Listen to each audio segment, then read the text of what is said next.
So this is something that everybody's talking about right now in relation to The Legend of Zelda: Tears of the Kingdom. Great game. A lot of people say that the learning curve is a little bit tougher than that of Breath of the Wild from 2017, but but as far as Tears of the Kingdom is concerned, one of the things that has recently made headlines as of late is the fact that Tears of the Kingdom is not going to be getting any DLC content similar to that of Breath of the Wild from 2017, because you guys all know that Nintendo did everything in their power to try and milk the hell out of Breath of the Wild because I mean they probably didn't know they were going to be coming out with Tears of the Kingdom so soon, and I think that Tears of the Kingdom is probably a game that should have been saved for their next generation game system. But since the Switch console was really popular, um,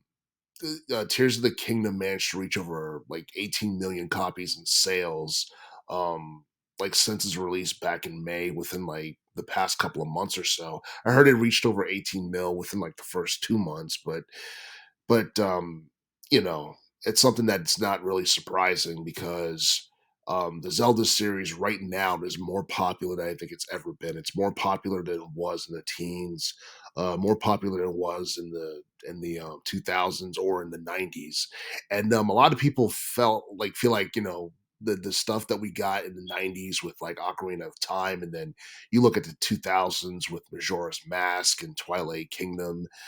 and not Twilight Kingdom, Twilight Princess. Um, you look at those games and you think that the Zelda series may have reached its peak because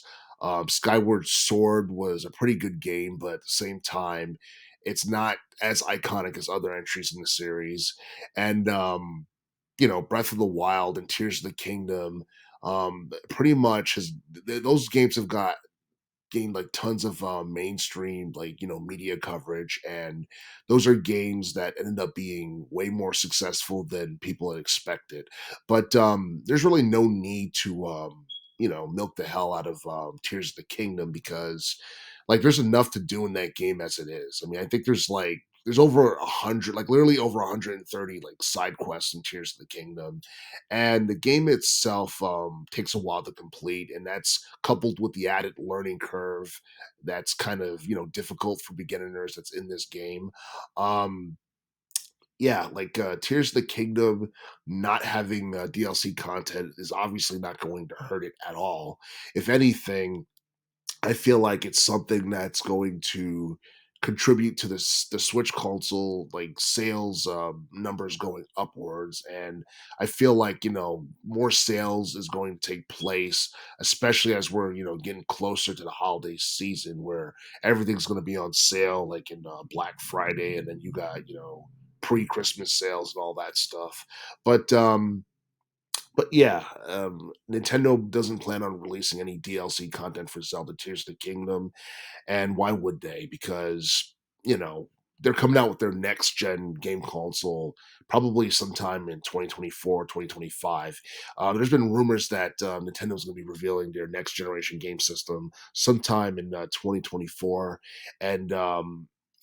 like at this point, the Switch console has been around for like 6 years now, and like after every like 6 years or so, Nintendo normally like switches up game consoles and stuff like that. But I feel like the Switch console is still going to be available on retail for a while because it was really successful, managed to outsell the Wii in lifetime sales, and yeah, like for the most part, Tears of the Kingdom is a game that I feel is going to keep people busy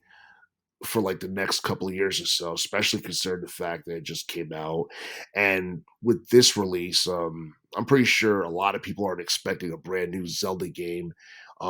anytime in the future, unless maybe it's like a spin-off game or what have you. But but yeah, I mean, who knows when the next major Zelda entry is going to come out? But as it currently stands, I highly doubt that we're going to get another Zelda game sooner than later.